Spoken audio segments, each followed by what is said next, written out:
So what I'm going to talk about today is something that was referenced briefly this morning. At least 3 speakers made fun of Angry Birds and talked about how they wish people would do things other than play video games. And what I'm going to talk about is why video games are probably the single most interesting thing happening in behavioral sciences today. Warning, I come from Silicon Valley. I'm not in medicine, I'm not in physics, I'm not in the government. We tend to do really small things and then talk about how important they are. So, warning. Okay, what's the small thing we're doing? This is a screenshot of a game called Clash of Clans. Clash of Clans on a daily basis consumes somewhere between 50 and 100 million hours of humanity's time. And what it is you build things and you attack your friends, and there's factories and resources, and there's a social communication layer. And most importantly, from the perspective of my company, there's this notion of a virtual currency. You get the game for free, and then in the game you buy currency that you then spend on in-game items. So as I move my apologies for the varying volume, but basically, who here has seen this game or a game like it? Who here has played this game? Okay, we got one person who played the game, but about half of you have played a game like it from that description. And the important thing here is there's a currency system. You buy gold coins, you buy elixir, you spend them in the game. There's a whole set of pricing, and there's a whole set of economic decisions that get made within the game by each and every person playing it. And again, remember, roughly 50 to 100 million hours a day. And as a result of that, what you'll see is that there are retail strategies in this space. The game on the left is a game called Bubble Mania. They sell gems, and 22 gems cost 99 cents. Or, there's a flash sale happening if you haven't spent any money in the game. The game actually detects whether or not you're a highly engaged user who is unlikely to monetize, and if it does so, then it puts a sale in front of you. And over on the right, you'll see another notion, defaulting with special labels and so on and so forth. And so the problem my company solves as our first problem, and the small thing we are doing now, is how many gems for how much? When you deal with commerce on a micro level inside a game, how much money do you spend, or how much money do you charge, and how much do you sell? Pretty small thing, right? Everyone gets the problem we're trying to solve. How do you do dynamic pricing on a personalized level within a video game? It goes much bigger, though. 58% of Americans play video games. Globally, it's the same number, by the way, in places where there are cell phones. This is not children. The average age of a player is 30. 62% of all gamers are adults, ... And the average US gamer age 13 or older spent 6.3 hours a week playing video games last year. So what we're looking at is 60% of Americans spent an hour a day playing mobile games. And you stare at that and you say, wow, they're all free, they're all having these virtual currency systems. We have an enormous treasure trove of behavioral data here. And that's the key thing. Because we're going to try and figure out how much to charge. And how do you do that? You start by just going, oh my God, there's a lot of information. There are 18,000 different types of Android phones. There's all sorts of census information, etc. Everyone does this. So we start with, why isn't it small? Because it's a huge, huge, huge data set. There's more information about video games than there is about almost anything else. And when people talk about the Internet of Things, globally we're talking about 1 billion people carrying cell phones and playing games. That's 1 billion sensors on human behavior. So if you look at it another way, Tencent is an enormous company in China. They essentially own Twitter, Facebook, and chat in China, and yet mobile games are where they make their money. So it's a big, big profit center as well. And then finally, there's almost no systematic research on how to do this. So if you go, and I'm just going to go forward for a moment, airlines started doing dynamic pricing, the ability to segment user bases and charge based on user characteristics in the 70s. And they had all these, if you go and read the theory and practice of revenue management, quick check. No, I have. It's one of the things I did when I was in EIR. There's all sorts of facts here, right? It's a highly competitive market. There are alternative suppliers. You can't make more seats on demand, and by the way, when the plane takes off, you can no longer sell the seat. It's an infrequent purchase, it's a large dollar purchase, and there is no training. If people have a really good experience in buying an airline seat, they will not buy more. That's not what they do, right? I really enjoyed my flight. I think I'll take another flight next week. Just not a behavior that people really have. People have expectations on how much an airplane costs, right? How much an airline flight costs. And customer loyalty is years later. People come back, which is interesting. Nobody comes back to a video game 2 years later. So you stare at this and you say, that was the start of dynamic pricing. Yeah.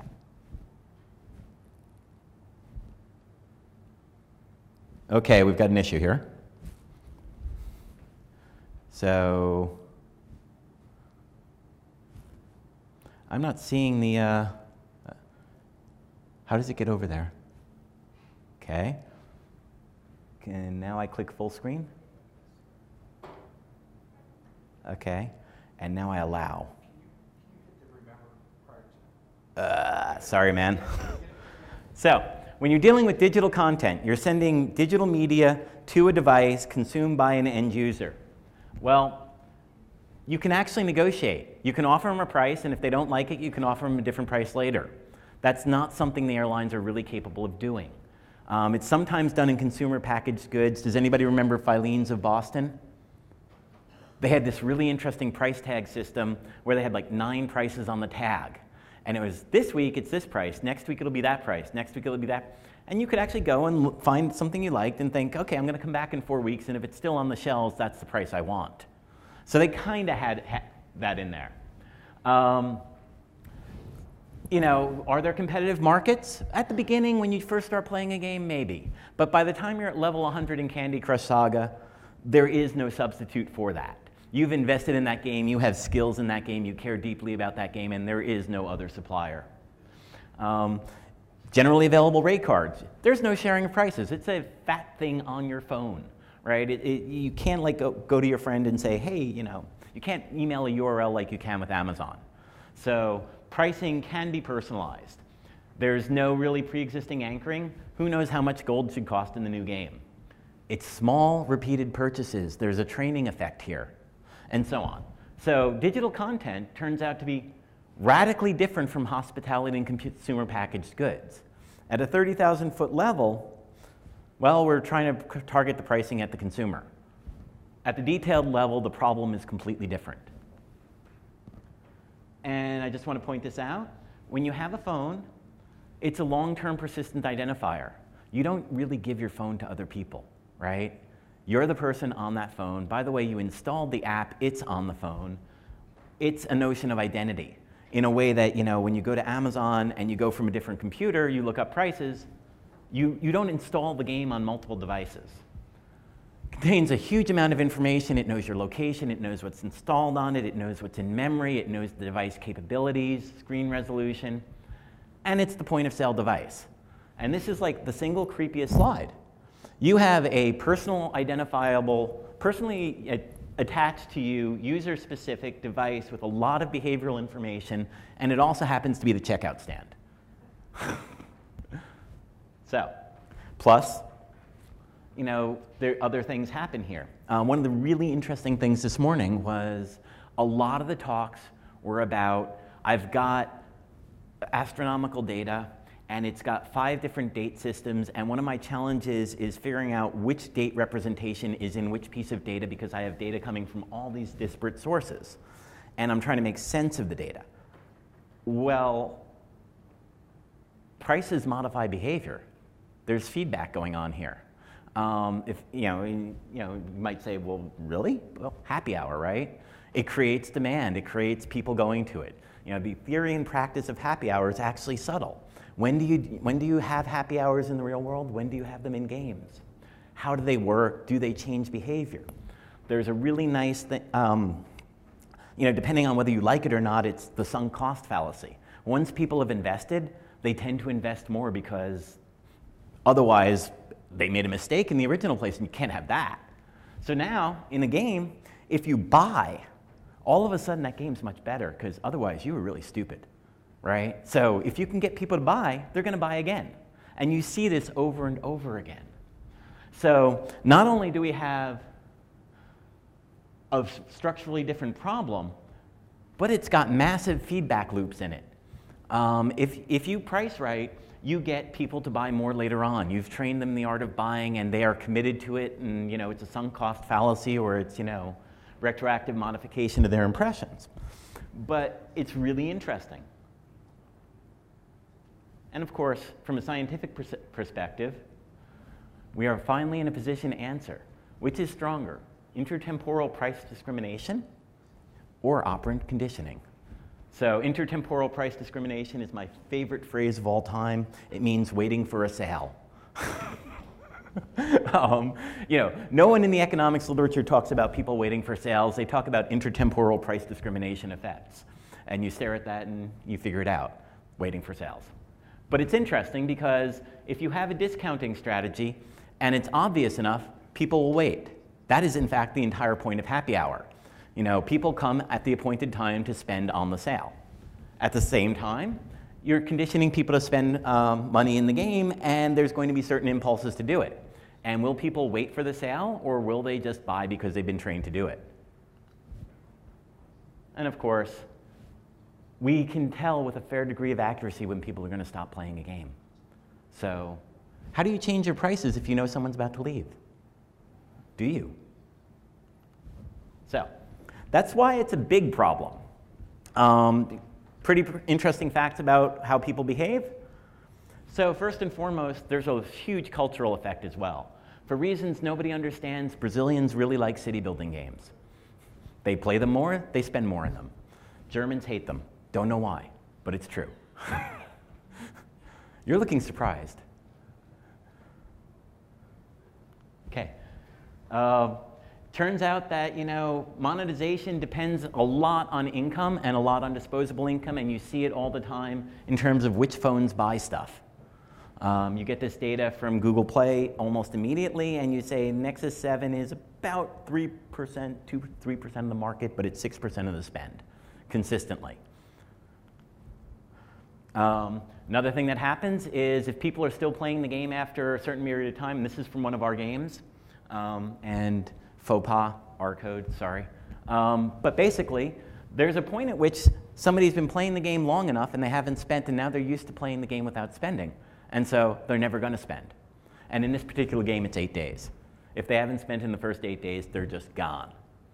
So that's interesting because now you say, okay, that means on day 9 I should have a sale targeted at them.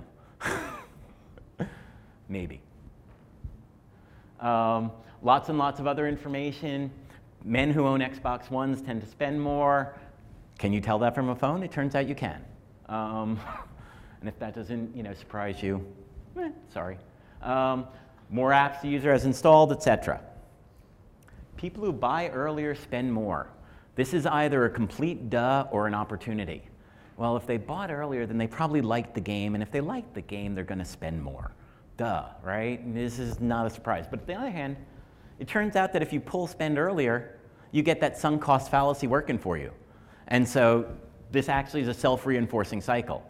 So if you think that somebody is about to exit that 8 days, and you can pull them in, they're going to spend again and again and again, and you can modify behavior, which is really interesting and goes to the heart of what I really want to mention here and make sure is the key point. So again, just a fact. So does this all make sense? Everybody get it? Any surprises? Interest? Questions? Pausing? 2, 1. Cool. So if you read the popular press, and actually somebody this morning referenced BJ's book, and I was very happy about that. There are all these books about behavioral psychology and behavioral finance and behavioral economics, and they all make these claims. And they all say, if you do this, Predictably Irrational has the example of the bread machine. Worth reciting? Cool. So basically, some manufacturer whose name I forgot discovered that the way to sell more of their high-end bread machine was not to reduce its price, but to introduce a new, even more super premium bread machine. Because when people go to the store to buy bread machines that make bread for them, they don't want to buy the really expensive thing because culturally people don't want to feel like they're being really extravagant. So what you do is you essentially set up a decoy. And it's the bread machine that no one's ever going to buy because it's $1,900 and it has gold-plated buttons. And its whole function is to make the $499 bread machine look reasonable. And all of a sudden, you introduce this high-end thing and boom, your sales shift to the right and more people buy the previously premium bread machine. It's an interesting thing. There's only one question, is it really true? Does that actually happen? It happened for bread machines at least once that we know of. And on the basis of that, we have a book, and we have many chapters, and we have many speakers going to many conferences talking about this new revolution in pricing strategies, namely introduce really expensive stuff nobody will buy to make the other stuff look reasonable, and does it work? And interestingly enough, if it does work, there's a fascinating thing, which is that at least half of these books are wrong, right? Because if you go and read a microeconomics textbook, it has a demand curve. And it has a supply curve, and it talks about how people have price points and so on and so forth. And then you go back and you say, wait a minute, you don't have a price point. You have sort of a situational price point that changes if I introduce a more expensive bread machine. Wait. So those curves in chapter 3, what are they really? And it's interesting, because these guys have not ever actually empirically tested their stuff in any large scale. But neither of these guys. And that's interesting because we have 300 years of economic theory, most of which has been untested in the real world. So it's worth pointing that out repeatedly. And now, if you think back to my comment about 100 million hours in Clash of Clans daily, you can sort of see where I'm going. We can test this stuff. And then we also have all of these textbooks. But they're not textbooks, they're manuals for game designers. They're brilliant books, they're semi-academic books in that people stop and say, what is a game really? And begin by rejecting Wittgenstein's nonsense. And then talk about how you structure a game, how you design a game, what makes a game engaging, etc. And these are all really textbooks on human behavior, but they're written from a practitioner point of view, not an academic point of view. And of course, we have Grandpa, good old B.F. Skinner, who no one ever reads anymore, talking about how behavior can be modified. And you take all of this and you say, things like this should never happen again. So this is a paper from 2013 about violence in video games. And it claims to substantiate the idea that people who play violent games are more aggressive and violent in real life. And it does so in the following way. We took 2 video games, one a violent game and one a non-violent game. And we handed them each to approximately 100 undergrads at the University of Iowa. And they played for 4 hours on either the violent game or the non-violent game. And then we read them a story, well, the first part of a story, and then we asked them what they would do if they were the protagonist.